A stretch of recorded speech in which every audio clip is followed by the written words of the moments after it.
1946 is the year that St. John's Episcopal Church got its start. For in June of that year, the formation of our beloved church began when 16 Episcopalians in the White Rock Lake area, tired of attending informal services in private homes or journeying to St. Matthew's Cathedral and All Saints Episcopal Church for Sunday services, petitioned the Diocese of Dallas-Fort Worth and gained approval to start a mission closer to their homes in East Dallas.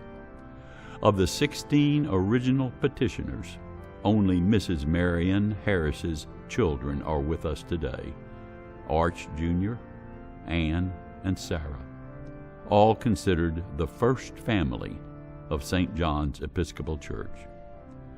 With mission status approval, the diocese soon provided clergy to celebrate the Holy Eucharist with Bishop Charles Avery Mason and the Reverend Vern Schwartzweiger, both serving St. John's in these early years. St. John's first celebration of the Holy Eucharist took place at Reinhardt Elementary School with 65 people in attendance. The altar included 2 card tables covered by a tablecloth and was adorned with a wooden cross made by Mr. Arch Harris Sr. This first service, and many to follow, were all held on Sunday evenings due to Father Schwartzweiger's commitment to morning services at St. Matthew's Cathedral. With mission status, Bishop Mason recommended the Reverend Theodore Harper McCrae to serve St. John's as its first vicar. Obviously, being unknown to early parishioners, the parish nonetheless accepted Bishop Mason's recommendation and called Father McCrae to be their spiritual leader. Father McCrae began his service at St. John's on October 1st, 1946. Shortly after his arrival, the church, wanting to move from Reinhardt School, rented a small frame building on Daytonia Avenue and Old Gate Lane, which was immediately christened the Chicken Coop. Actually, this small building was constructed as a brooder house for chickens, but never used as such. For some time, the altar at the new location was identical to the one used previously at Reinhardt.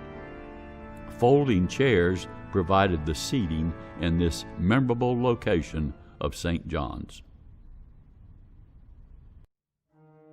Less than 6 months after Father McCrae's arrival, St. John's, now with more than 80 parishioners, purchased a 1-acre lot at the corner of Tiffany Way and Lake Highlands Drive in March of 1947.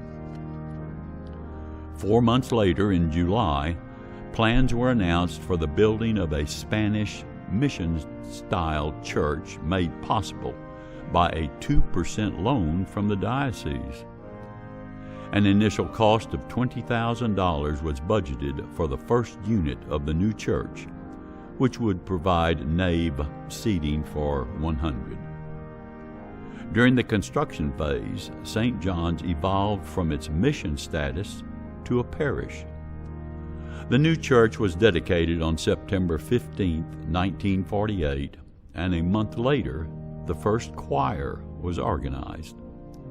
The chairs in the church were gifted by Mrs. Roberta Camp, a beloved and faithful parishioner, and are still used today in the chapel of Our Savior. Early in 1949, a parish hall was added by the Men's Club of St. John's to meet the needs of a vibrant and growing parish. The Women of St. John's, the Men's Club, and the Lamplighters were a few of the early organizations which pioneered charitable and social projects. Numerous school activities occurred during these early years at St. John's that included family picnics, dances, and tent shows that highlighted the talents of numerous parishioners. And early on, over at the old church, we had tent shows, and people performed, dancers and singers. Some of these ladies that are old now were beautiful young dancers, and those were memorable, those tent shows. We had them on the parking lot over at the old church. 2 years later, in 1951, construction of a $31,000 educational wing began to meet the growth of the parish, which totaled 151 parishioners, almost double the number that the church had when construction began 4 years earlier. In July of 1955, the Reverend Raymond E. Abbott became the first assistant priest at St. John's, and on June 17, 1956, the 10th anniversary of the church was held near the shores of White Rock Lake. Early in 1953, Mrs. Laurie Marie Mosley and Mrs. Fleta Burke spearheaded the formation of St. John's Episcopal Day School. The vestry unanimously cast their approval and appointed Father McCrae as its first principal. As the decade of 1949-1959 came to a close, St. John's was bursting at the seams.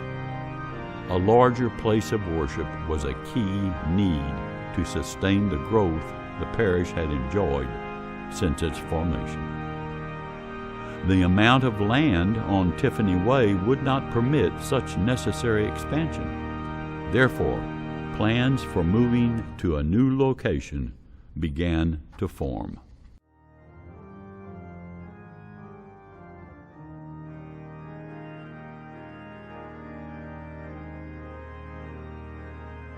With the need for a new location, Father McCrae and numerous church leaders spent many days in study, planning, and discussions before reaching a decision to purchase a 10-acre tract of land on Harter Road in 1960.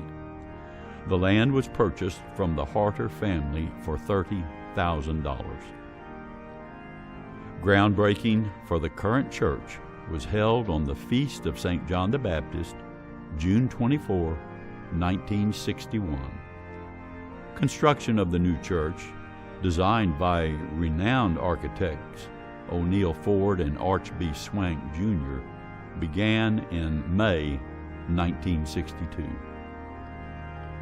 The church educational building was finished first and served as a temporary place of worship until the church itself could be completed in 1963.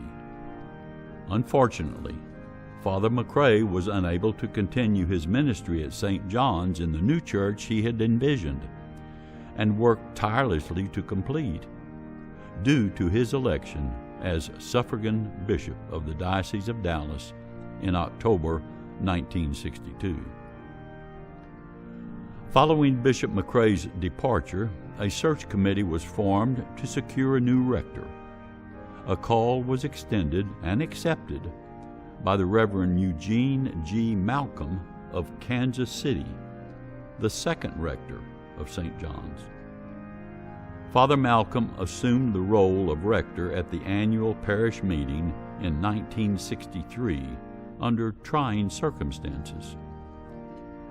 First, he had some big shoes to fill by replacing Bishop McCrae, a priest who was revered, loved, and respected. Second, the new church was still under construction, while the educational building was lacking in facilities needed for proper worship services. Needless to say, Father Malcolm had a full plate of challenges. Father Malcolm met these challenges head-on during the 5 years he served as rector. His tenure was characterized by caring pastoral ministry. He was quick to respond to all human needs, not only to parishioners, but also to others in the community. In 1968, he was called back to Kansas City to serve as the dean of the cathedral. After Father Malcolm's departure, an extensive search process ensued that resulted in the vestry extending a call to the Reverend J. Robert Mascio, Jr. On September 1st, 1968, Father Mascio was installed as the third rector of St. John's, where he dedicated his life to the church, diocese, and community for 26 years. From the beginning, Father Mascio was a sound conservative theologian, fiercely adhering to following the primary and most important role of the church, to worship God. During his 26-year tenure as St. John's, Father Mascio developed a reputation as a brilliant theologian, a devoted liturgist, and an outstanding preacher. A genuine asset to Father Mascio's ministry was his lovely wife, Charlotte, a gifted and personable lady who provided planning and leadership in many aspects of parish life, spiritual, educational, and social. Among the legacies that will be associated with Father Mascio's turn with St. John's is the Parish Hall, which began as a dream in 1981 with the establishment of a development fund. A groundbreaking ceremony followed in 1982 with Bishop McCrae, Father Mascio, and other clergy in attendance. This important project was funded by a generous gift from D. and Jody Brown. Construction of the Parish Hall began in 1982 under the watchful eye of the Parish Building Committee headed by Nabil Hadawi, and was completed the following year. The new building was appropriately named Bishop Mason Hall to honor the bishop who shepherded the formation of St. John's in 1946 and dedicated to the memory of John Charles Brown, son of D. and Jody, who was killed in action in Vietnam in 1968. After 26 years of excellence and devotion to St. John's, Father Mascio announced his plans for retirement in the summer of 1994. He will long be remembered as a staunch theologian, an excellent teacher, an outstanding preacher whose sermons provided guidance and inspiration to all. In addition, Father Mascio will be remembered for the mentoring and nurturing he provided to numerous priests who served alongside him during his 26 years with the church.